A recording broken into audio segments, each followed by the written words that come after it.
Hi hello friends, ಎಲ್ಲರಿಗೂ ನಮಸ್ಕಾರ. ಭಾಗ್ಯಶ್ರೀ ಅಡುಗೆ ಚಾನಲ್ಗೆ ಸ್ವಾಗತ. ಈಗ ನೋಡ್ರಿ, ನಾನು ದಾಲ್ಚಾ ಹೆಂಗೆ ಮಾಡ್ಬೇಕನ್ನೋದು ಹೇಳ್ಕೊಡ್ತೀನಿ. ನಾನು ಇಷ್ಟೆಲ್ಲ ಕಾಯಿಪಲ್ಯ ತೊಗೊಂಡಿದ್ದೀನಿ, ಬದ್ನೆಕಾಯಿನೂ ಸಹ ತೊಗೊಂಡಿದ್ದೀನಿ. ನೋಡಿರಿ, ನಾವು ತೊಗರಿಬೇಳೆನ ಸ್ವಲ್ಪ ಸ್ವಚ್ಛಗೆ ತೊಳೆದು ಇಟ್ಕೋಬೇಕು. ನೀರು ಹಾಕ್ಕೊಳ್ಳಿ. ಈಗ ನೋಡಿ, ಎಲ್ಲ ಥರ ಕಾಯಿಪಲ್ಯ ಅದರೊಳಗೆ ಹಾಕ್ಕೊಳ್ಳಿ. ಹಾಕ್ಕೊಂಡು ನಾವು 3 ವಿಸಿಲ್ ಹೊಡೆಸ್ರಿ. ಮೀಡಿಯಮ್ ಫ್ಲೇಮ್ ಒಳಗೆ ಇಡ್ರಿ. ನೋಡಿ, 3 ಒಂದು ವಿಸಿಲ್ ಆಗಿದೆ, ತೆಗಿತೀನಿ. ಈಗ ನೋಡಿ, ಪೂರ್ತಿ ಎಲ್ಲನೂ ಹಣ್ಣು ಕುದ್ದಿದೆ. ನೋಡಿ, ನಾವು ಹಾಗೆ ಒಂದು ಇದರಲ್ಲಿ ಕೈ ಆಡಿಸ್ಕೊತಿರ್ಬೇಕು. ಈಗ ನಾವು ಒಗ್ಗರಣೆ ಕೊಡೋಣ. ಒಂದು ಬಾಣಲೆಗೆ ಎಣ್ಣೆ ಹಾಕ್ಕೊಳ್ಳೋಣ. ಜೀರಿಗೆ ಸಾಸಿವೆ ಹಾಕ್ಕೊಳ್ಳಿ. ಸ್ವಲ್ಪವು ಚಟಪಟ ಅನ್ನೋ ತನಕ ವೇಟ್ ಮಾಡಿ. ಹಾಗೆ ನಮಗೆ ಚಕ್ಕೆ ಲವಂಗ ಮೆಣಸ ಏಲಕ್ಕಿ ಇವಷ್ಟು ನಾವು ಹಾಕ್ಕೋಬೇಕು.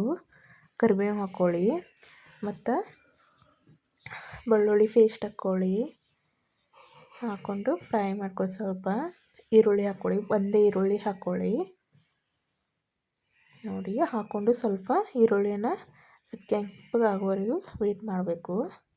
ಈಗ ನಾವು ಅದೇನು ಕುದಿಸಿದ್ದೀವಲ್ಲ ಬೇಳೆ ಅದು ಎಲ್ಲ, ಈಗ ಅದಕ್ಕೆ ಒಗ್ಗರಣೆಯಲ್ಲಿ ಹಾಕ್ಕೊಳ್ಳೋಣ. ನೋಡಿ, ಈಗ ನಾವು ಅರಿಶಿನ ಹಾಕ್ಕೊಳ್ಳೋಣ. ಮತ್ತು ನಾವು ಕೆಂಪದ ಖಾರದ ಪುಡಿ ಹಾಕ್ಕೊಳ್ಳೋಣ. ನಿಮಗೆ ಖಾರ ಜಾಸ್ತಿ ಬೇಕಾದರೆ ಹೆಚ್ಚಿಗೆ ಹಾಕ್ಕೊಳ್ಳಿ. ರುಚಿಗೆ ತಕ್ಕಷ್ಟು ಉಪ್ಪು ಹಾಕ್ಕೊಳ್ಳಿ. ಈಗ ನಾವು ಚಮಚಲ್ಲಿ ಕಲಿಸ್ಕೊಳ್ಳೋಣ. ನೋಡಿ, ಇದು ತುಂಬ ಟೇಸ್ಟಿಯಾಗಿರುತ್ತದೆ. ಇದಕ್ಕೆ ದಾಲ್ಚಾ ಅಂತ ಕರೀತಾರೆ. ಇಷ್ಟೆಲ್ಲ ಹಾಕಿ ನಾವು ಕುದಿಲಕ್ಕೆ ಬಿಡಬೇಕು. ನೋಡಿ, ಒಂದು 5 ನಿಮಿಷ ಕುದಿಲಿಕ್ಕೆ ಬಿಡಿ. ಎಷ್ಟು ಕುದೀತದೆ ಅಷ್ಟು ತುಂಬ ಟೇಸ್ಟಿಯಾಗಿ ಬರುತ್ತೆ. ನೋಡಿ, ಭಾಳ ಗಟ್ಟಿಯಾಗಿತ್ತಂದ್ರೆ ಸ್ವಲ್ಪ ನೀವು ನೀರು ಹಾಕ್ಕೋಬಹುದು. ಹಾಗೆ ಸ್ವಲ್ಪ ಕೊತ್ತಂಬರಿ ಹಾಕಿ ಕಲಿಸ್ಕೊಳ್ಳಿ. ಇದು ಚಪಾತಿ ಒಳಗೆ ಮತ್ತು ಅನ್ನದಾಗ ತುಂಬ ಟೇಸ್ಟಿಯಾಗಿರುತ್ತೆ ದಾಲ್ಚಾ. ನೋಡಿ, ನೀವು ಬದನೆಕಾಯಿ ಅದು ಸೌತೆಕಾಯಿ ಇವೆಲ್ಲ ಹಾಕ್ಕೊಳ್ಳಿ. ತುಂಬ ಟೇಸ್ಟಿಯಾಗಿ ಬರುತ್ತೆ. ನೀವು ಒಮ್ಮೆ ಮನೇಲಿ ಮಾಡಿ ನೋಡಿ. ನಿಮ್ಮ ಮನೇಲಿ ತುಂಬ ಇಷ್ಟಪಡ್ತಾರೆ. ಇದು ರೆಸಿಪಿ ಇಷ್ಟ ಆಗಿದ್ದರೆ ನೀವು ಸಹ ಇದೇ ರೀತಿ ಟ್ರೈ ಮಾಡಿ ನೋಡಿ.